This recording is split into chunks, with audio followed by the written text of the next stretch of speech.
he views the world and his career and life in general was a pleasure. He's deep, he was soulful, and very wise. For those of you who've seen the movie Boyhood, there's a moment at the end where, and this isn't giving anything away if you haven't, but this young woman says to the protagonist, you know how people are always saying, seize the moment.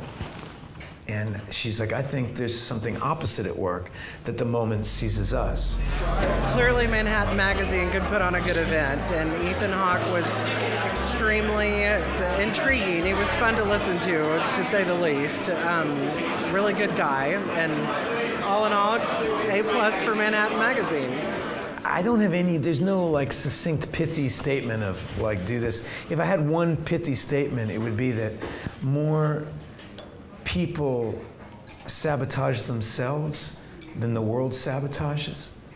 And that if you eliminate self-destruction, drugs, alcohol, hating yourself, you know, that we're all forgivable, you know, and we hold each other, ourselves to a much higher standard sometimes than we hold other people, or we might be judgmental, but whatever judgmental we place outside, it comes back twofold, and it creates a lot of pain.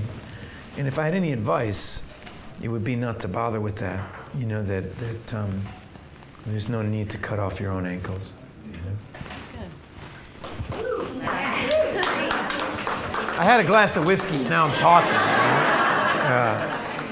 Hey, that was really amazing, and Ethan Hawke was so generous to come and do that. We're very grateful for him coming. I think Manhattan Magazine is a fabulous publication, and I think that this was a really special event. I think Ethan Hawke is an incredibly articulate speaker and has so much passion and is very genuine. You made this documentary about a pianist who is also a teacher, a piano teacher, and he was a concert pianist.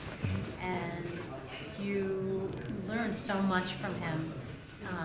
And I think it really comes through in your documentary. So I just wanted you to talk a little bit about when you first met Seymour.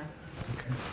Well, this movie's going to come out, I think, in March of this year. It's a documentary about a former concert pianist named Seymour Bernstein, who in the middle of his life, after, you know, he opened Lincoln Center, he played all over the world, he was a very successful pianist. He started to feel that the pursuit of his own success as an artist was undermining his development as a person. And you know, that you had to be so cutthroat to put yourself ahead as being somebody fancy and exciting. And that he dedicated the second half of his life to teaching. And as somebody who is turning 40 and looking at what a life of self-aggrandizement gets you, I see how the road is littered with warning signs. I kind of got hypnotized by him. And so I just started filming our conversations, and I would go to his apartment. He lives in a one-room apartment. He's lived there for 50 years. And he just teaches people how to play the piano because he thinks it's important to play the piano well. And it's a little bit like, if you remember that book, Zen and the Art of Archery, like inside doing any one thing well is doing anything well. The world is so much more connected than we're taught to believe. And so hopefully people, if you see the movie, it's really just lessons in how to play the piano well, but in it, it speaks to how to be a better friend, how to be a better husband, how to be a better wife, how to be a better, you know, much of life is about listening.